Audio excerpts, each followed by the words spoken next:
এক বেগ সিমেন্ট আছে আৰু 4 বেগ পট গ'ল। 4 বেগ সিমেন্ট কি হ'ল মানে? 4 বেগ সিমেন্ট আপোনাৰ অলৰেডি এইখিনি কাম সোমাই গৈছে। মই কি 4 বেগ সিমেন্ট খাইছোঁ নেকি? না কি ক'ব কৈছে আপুনি? মই চুৰ বুলি ক'ব কৈছে নেকি? মই গৰীব হ'ব পাৰোঁ, মোৰ ধৰ্ম আছে, মই ধৰ্মত চলা মানুহ, মই দুখীয়া মানুহ। আপুনি সেইবিলাক ফাল্টু কথা বাদ দিয়ক, হাজিৰাটো মোক দিয়ক। আপুনি এইবিলাক কথা কিয় কৈ আছে? নিশ্চয় আপুনি চুৰ কৰিছা। এতিয়া মই পুলিচ মাতি আছো। দাদা, পুলিচ নামাতিব, পুলিচ নামাতিব। মোৰ ঘৰত সৰু বাচ্ছা এটা আছে আৰু 4-5 দিনৰ পৰা অসুখ, আৰু ঘৰত খাবলৈ একো নাই। মই গৰীব হ'ব পাৰোঁ, চোৰ বুলি নক'ব। মোক হাজিৰাটো নিদিলে নাই, কিন্তু মই চোৰ নহয়। মোক চোৰ বুলি কৈ অপমান নকৰিব, এইটোৱে মোৰ বিনম্ৰ অনুৰোধ আপোনালোক। আপুনি হাজিৰা নিদিয়ে নাই, একো নাই, তাত মই একো দুখ নাই, কিন্তু আপুনি মোক চোৰ বুলি নক'ব। এইবিলাক আপুনি অভিনয় বাদ দিয়ক, এতিয়াই কামৰ পৰা ওলাই যাওক। 1 টকা হাজিৰা নাপাব আপুনি।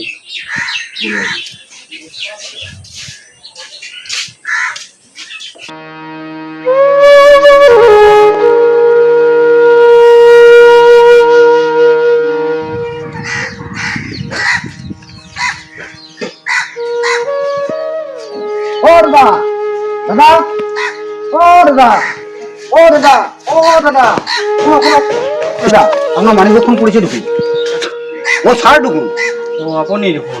ছাৰ দেখোন, আপোনাৰ এই মানিবেগখন পৰিছিল তাত, মই দিবলৈ আহিছোঁ আপোনাক। ইয়াত মোৰ বহুত ডকুমেণ্টছ আছিল, ইম্পৰ্টেণ্ট বস্তু আছিল, মোৰ 20,000 টকা আছিল। আপুনি এইখিনি দিয়াৰ কাৰণে খুব ধন্যবাদ। হ'ব ছাৰ, একো নহয়, আমি গৰীব মানুহ, আপুনি ধন্যবাদ দিছে যে তাতে মই বৰ খুচি। আপোনাৰ হাজিৰাতে লওক। আপোনাৰ নিচিনা বিশ্বাসী মানুহ এজন লাগে, আপুনি মোৰ লগতে কাম কৰিব বলক।